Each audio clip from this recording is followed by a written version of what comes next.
For the latest in strategic affairs, subscribe to our YouTube channel. Click the bell icon for updates. In a bygone era, not far back in time, military security applications were first developed in government institutions, and then they flowed to for commercial exploitation. I think this is a paradigm shift that we need to absorb more fully in India.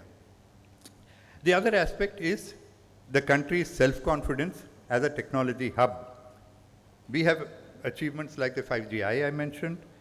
The Economist recently wrote that India has developed the world's most advanced payment systems, has over 100 private tech unicorns, valued at $1 billion or more, and has technically sophisticated IT services firms.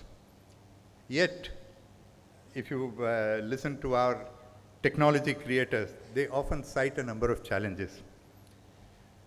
One, technology ignorance in sections of the bureaucracy, which inhibits the absorption of relevant technologies in some economic sectors. Two, a technology apathy, because of which people do not use technology optimally.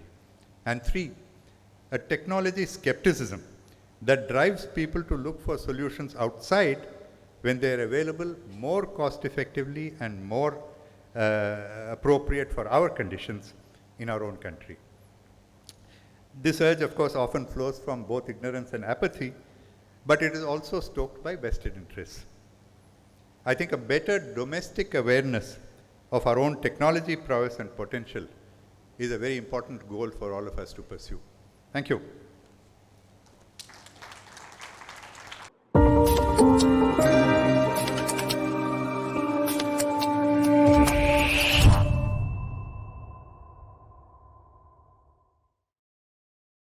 Let's jump into this at the earliest.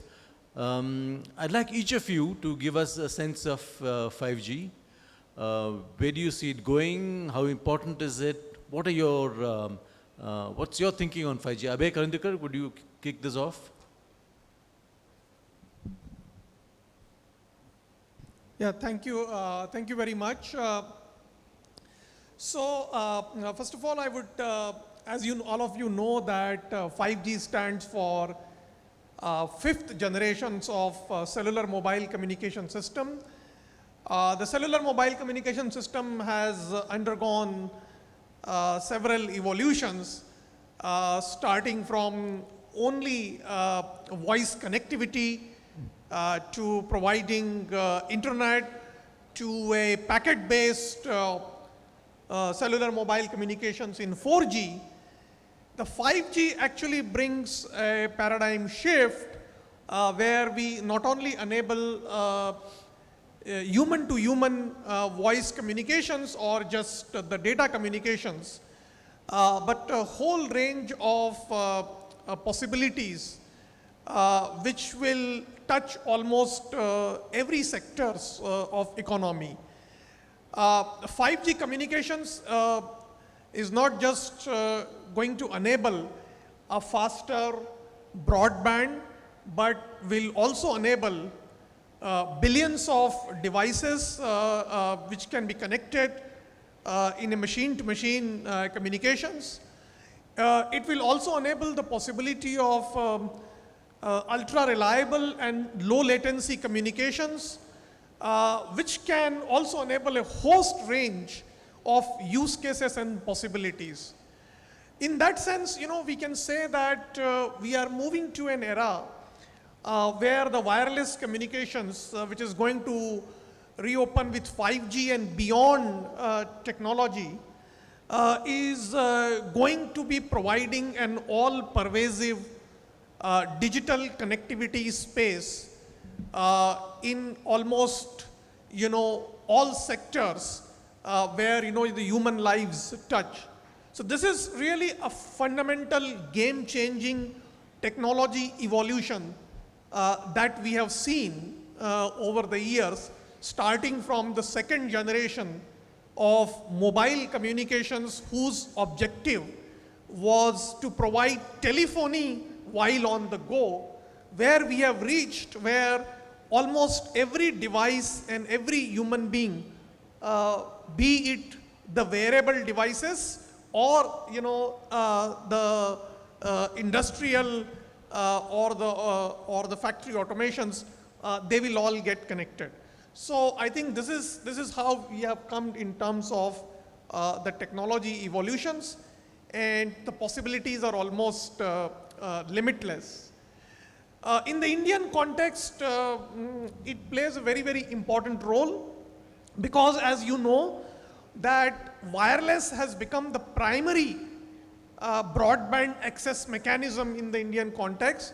So if you get almost fiber-like connectivity speed, then this will usher in the possibilities of providing a much wider digital connectivity in our country to access the broadband and the other applications. Satish? Yeah, the 5G opportunity, from my viewpoint, is the opportunity at home. So if you look at 5G, you're primarily looking at 1 Gbps, kind of a link in the backhaul. And at home, you have Wi-Fi.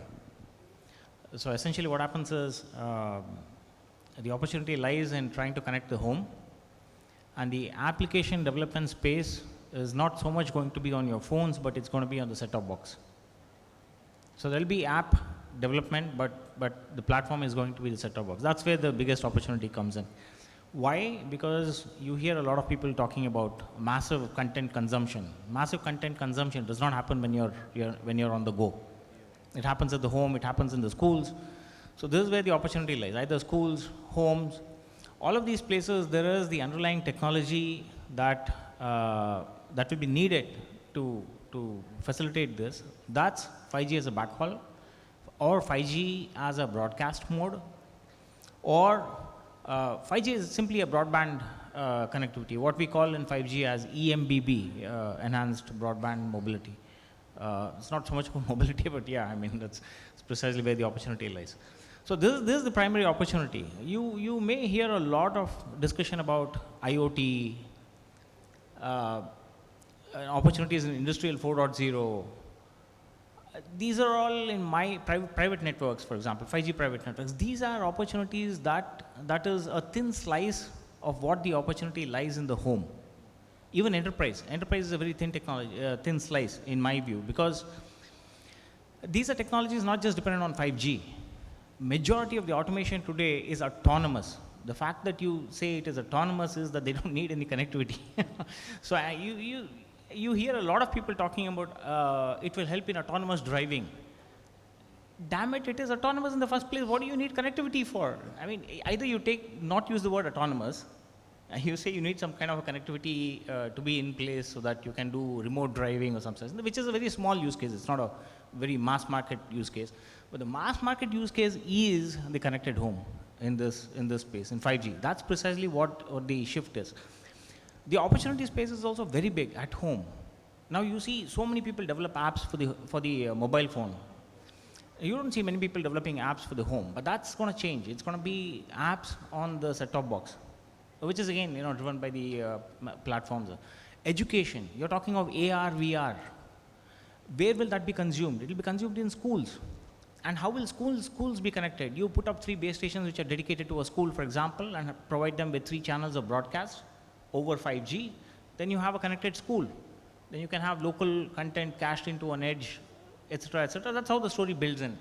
So that is the biggest opportunity from my viewpoint of view from a 5G perspective. The rest of the stuff is there, IoT, industrial IoT, they're all, it's going to take their own time.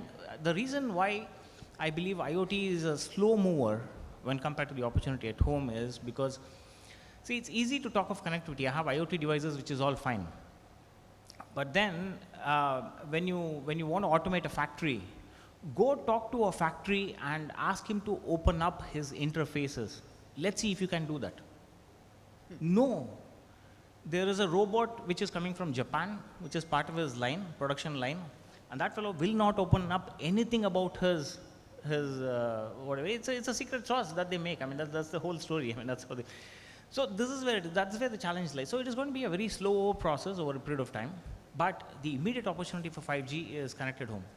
Thank you. Ganesh?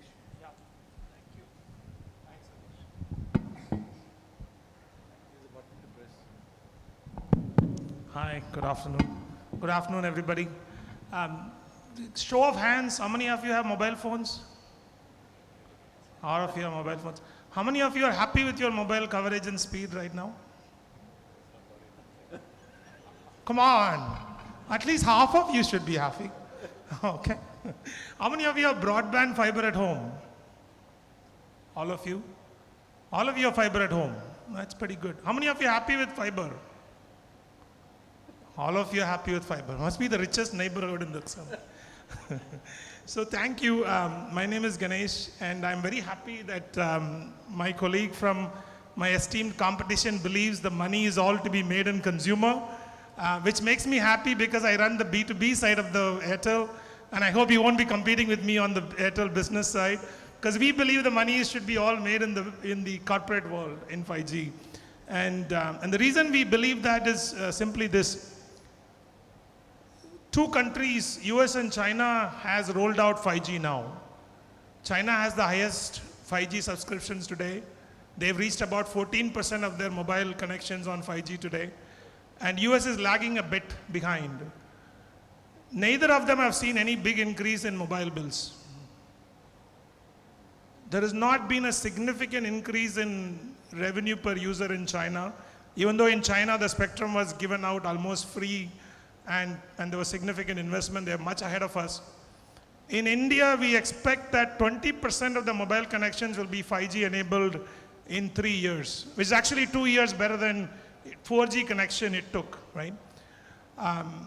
With 4G, India has changed. You know, if you rewind our clock 5 years ago, we never could order our food online. We could not get cabs. We could not take our gym classes online. We couldn't take our office work online. But thanks to 4G and thanks to investment Jio and us made, we all enjoyed a digital age now. But you guys are not going to pay us more for 5G. You're not going to pay double the fees for downloading movies faster. That's just not going to happen, right? But if you look at enterprises on the other hand, a survey recently published says 80% of enterprise companies wants to adopt 5G in the next 3 years. So 20% penetration in consumer, 80% penetration in enterprise world. Because the technology advantage of 5G, which is the lower bandwidth, high latency, is really giving some interesting problems to be solved in the enterprise space. So we fundamentally believe, and I at least believe, because there is no other belief I should have because I ran the Airtel business and I've been told that I should give the ROI on all these investments. So we fundamentally believe that 5G will change our business side. And I'll give you one thing to think about. Today with 4G, when you order a pizza, you know exactly where the pizza is every minute, every second. You can all track it online, right? We still don't know, or we didn't know during COVID, where our oxygen cylinders were. So there is a significant amount to think about on how the back end of India, the factories, the supply chain, the logistics will get digitized with 5G. And that personally gets me excited. As Jio gets excited about homes, we want to be excited about the back end. That's where we are. Mr. Narendranath, you are from government. What are your thoughts on 5G? I mean, I know you guys are driving it, but beyond that. No, actually, it's not that the government is driving it, the private sector, the industry is also driving it, and the whole nation is driving it. So it's a joint effort that's happening. So you can't say that only the government can take credit for what's happening here. Having said that, I think, a broad spectrum of issues regarding 5G and what is 5G have been covered. I think from, not getting into all those aspects would have already been covered. One thing I'll say is, 5G is opening up a lot of opportunities. We have always been talking about, we do the catch-up business, in terms of, especially when we talk of telecom, bulk of the equipment that goes into the networks is imported equipment. And that's been a cause of concern for us. And it's also in an opportunity for you in this, at this point of time. So when we look at 5G, we look at it, and since there's an amount of work that's happened in the last few years in terms of industry participation, some research happening, and some funding that going on into some research, participation and standardization activities. So there's a lot more insight that's gone into the technology, and lots of Indians who are there in that, that is there. So, and that's an opportunity for us to leverage that and have, you're going to have a proliferation, of 5G deployments and all of that. And there I see an opportunity that should be exploited by us to have more homegrown companies that come in for, coming up with equipment is one part. And also, as they pointed out, lots of use cases that would be coming up. And many of the use cases are not yet explored. Instead of looking towards others for finding problem statements and coming with solutions, I think there are a lot of problem statements within our own country. That is, you start addressing them, there's an opportunity for people to come up with solutions that can come on these 5G platforms. In this domain, yes, there is an amount of work that's happened in trying to involve departments and sectors other than the telecom sector in, getting onto the 5G bandwagon, like in the transportation sector, the health sector, and entertainment, all of these people to come up with problem statements and come up with solutions that are there. So that way I look at it as a big opportunity to kickstart our economy in terms of proliferating companies. The second dimension, of course, is, since I come from the National Security Council, is the security aspect. Now that 5G is going to proliferate across, and its IoT is also on a big way going to come about. Though we have some thoughts on IoT here, but I think there'll be so you'll find cyber physical systems being involved. Security is a cause of concern. And with the change in architecture, compute going towards the edge in this case, I think we should start thinking afresh about what security measures are to be taken. So that is another dimension I think that is going to exercise our minds. Great. Abhay Karandikar, I'd like to again move to you. 5GI, the homegrown Indian 5GI, has been accepted by the International Telecom Union. So where do we go from here? What is the, are we going to see 5GI implemented in India, or is it being merged with the international standards that are already there? Yeah.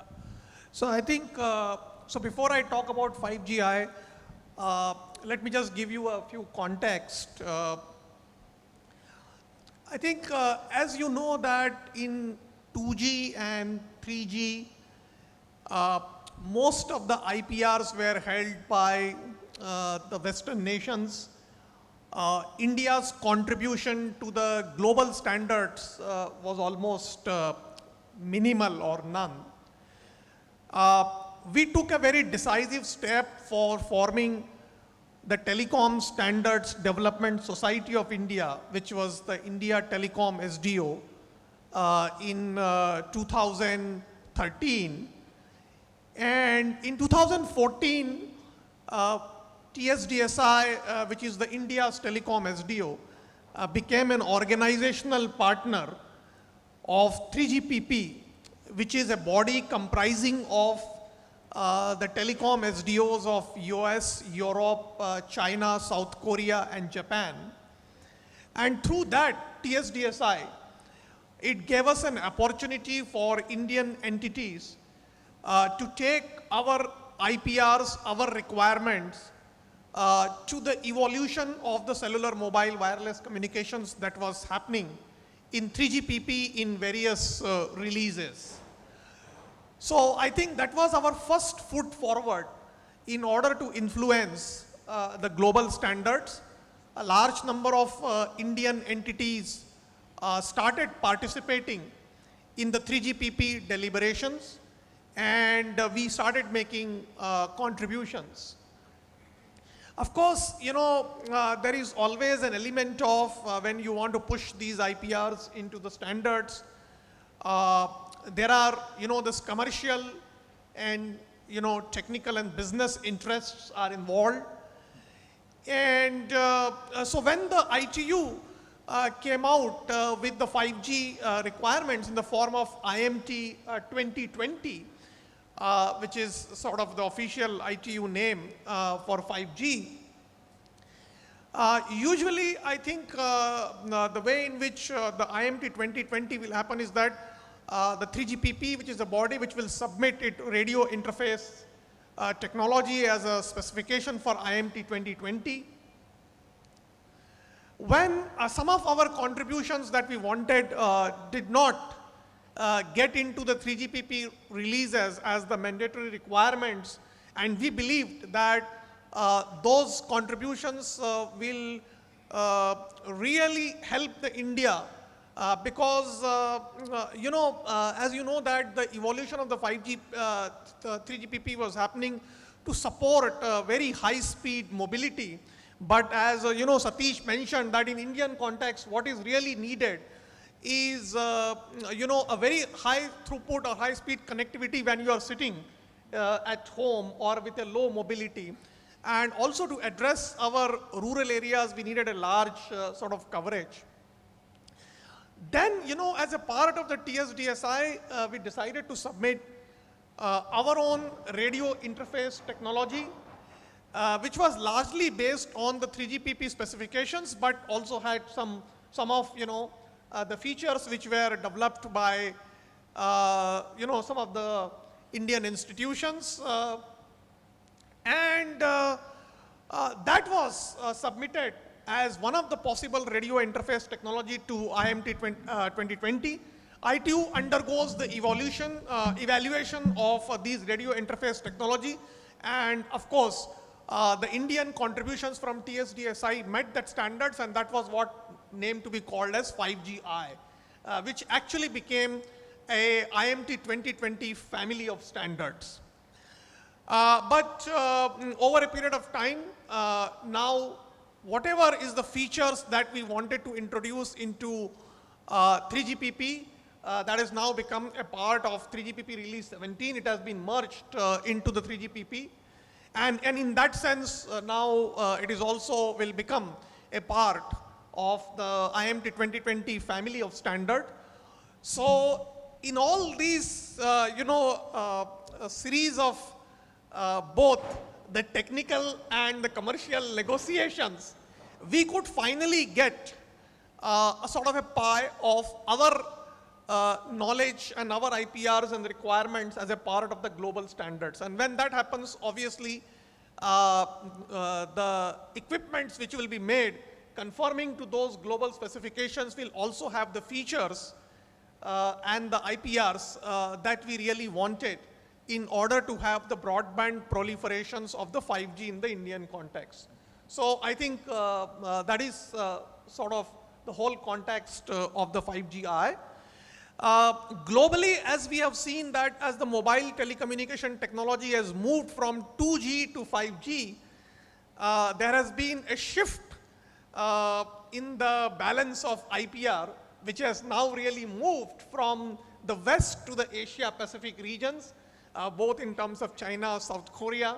And obviously, we as a country like India would like to play a major role in terms of driving the future evolutions of the international standards to address our requirements and our IPRs, because we, as you know, that we are one of the largest telecom markets in the world. So I think that is really the context. So we believe that we have made a small beginning with the 5GI, but we have a big opportunity, and through TSDSI we have a larger landscape to play in the global international standards for beyond 5G technologies as well. So the IPR is ours? Yeah, I mean some IPRs that we wanted to have, yeah, it is, yeah. And how does this, say an Indian company wants to go and do a project in Africa using our own homegrown technology, how does it work? No, I would not say it's our own homegrown technology, because there are certain technology components which were sort of pushed by us, but in order to make like a 5G equipment or a 5G base station, you really need to follow a whole lot of features and specifications which are now part of the 3GPP and IMT 2020 specifications. All I'm saying is that, in this whole landscape, A lot of countries, lot of entities and organizations have intellectual property rights. Till 3G or 4G, India had none. Now we have some, IPR refractions, and going forwards, we believe that as the Indian ecosystem evolves in terms of the technology vendors, companies, and operators, we will start to have more and more IPRs push into the standard. And obviously, other global companies will also have. So it will be a sort of a level playing field where, we would be able to collaborate and compete in terms of, the technology evolutions. Satish, you have given us kind of a little picture as to what your company is looking at, Reliance Jio, at the 5G landscape. So, could you tell us something about this technology of yours is homegrown, is developed by your own company? I mean, could you tell us something about that? It's a bit of a tricky question. I'm just trying to frame the politically correct answer for it. So today, if any company wants to build a 5G base station, we're referring to 5G base station as a technology. There are chipset vendors who hold the key to the overall design, in some part. If I go to a chipset vendor and if I ask him that I need to build a base station around your chip, he will give you a reference design. So day one, you have a base design in your hand. So you don't necessarily have to do too much of things. You just have a base design. You will have to optimize it. That's only one part of the story. Then comes the different other challenges, what we call as analog front end. I'm assuming that you understand what the components of 5G base station are. There is an analog front end, there is a digital part to it. The digital part is the easy part. You go to a chipset vendor, he'll give you a reference design, you're more or less done with your overall stuff. And somebody else will give you hardware, you just have to sit and get it integrated, so it's done. The challenge comes in when you try to extract the juice out of the base station. You try to build what is called as a massive MIMO system, most efficient massive MIMO system, the most efficient throughput in a given massive MIMO configuration. That's where really the technology lies. And that takes a lot of experimentation away from what any chipset vendor can give you. You have to cook up your own sauce, you have to do the algorithms, you have to build the algorithms. That's precisely what has been happening in Reliance Jio for over a period of time. And there's a certain amount of success story there. You'll get to hear it in the press releases, and I would like to just leave it at that. But there is a component. You have to understand one thing. This is specifically when we look at it from Make in India perspective. There is a commoditization which is already happening, subject to certain emphasis on Open RAN and other entities, and new chipset vendors coming into the market, driving down the price of a base station to some extent. That is there. But still, anybody wants to make a base station, there is still quite a bit of effort in getting to that efficiency levels on the analog front end, the power efficiencies, the massive MIMO effectiveness, and that's where the challenge lies. For anybody who makes a base station in India, it's not just Reliance Jio, there are other companies who are trying to make base stations in India. So those are the key challenges that are being addressed right now, in my view, so I'll just leave it at that. Okay. Ganesh, what's the Airtel story on 5G? I'll tell you the B2B story on 5G, and I want to start with what Secretary said, that the innovations in 5G has to be India innovations. And I'll give you an example from 4G world, and then I'll build on what we are trying to do on this one.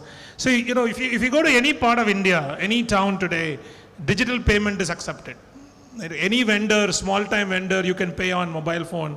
I don't know how many of you have noticed there is a small box in front of these vendors which basically says 10 rupees was paid, 20 rupees was paid, 30 rupees was paid. It just plays out the message in English. As the vendor is serving other customer, you just pay and walk out, and actually plays that message, right? It's a very simple innovation. As soon as the payment is made on your application, we send an SMS to that box. And the box basically reads out that SMS. Right? This is an innovation which actually frees up that vendor from wondering whether the payment was made or not as the customers walk out. And if you could imagine, our digital payments today in India has far surpassed what's been even done in China, right? So we believe that these kind of innovations is what we should bring to market. I'll give you one example of what we have tried to solve with 5G, which is what we call the connected ambulance. We just did this with Apollo hospitals. And if you take an ambulance today, when a patient is on the ambulance stuck in the traffic of India, 10% of the passengers on the ambulance die on the ambulance. 10%. Today, because to get the support they need, the care they need to be taken to the hospital, because that's when they could do it. So we fitted an ambulance with devices, videos, photographs. So using 5G, we could transmit this video to the hospital real time, and the hospital doctors can intervene. Now we can do this on a slice of network across the city when 5G is fully launched. This could be their own slice of network where these pictures can go back and forth without any interference. But it takes an ecosystem.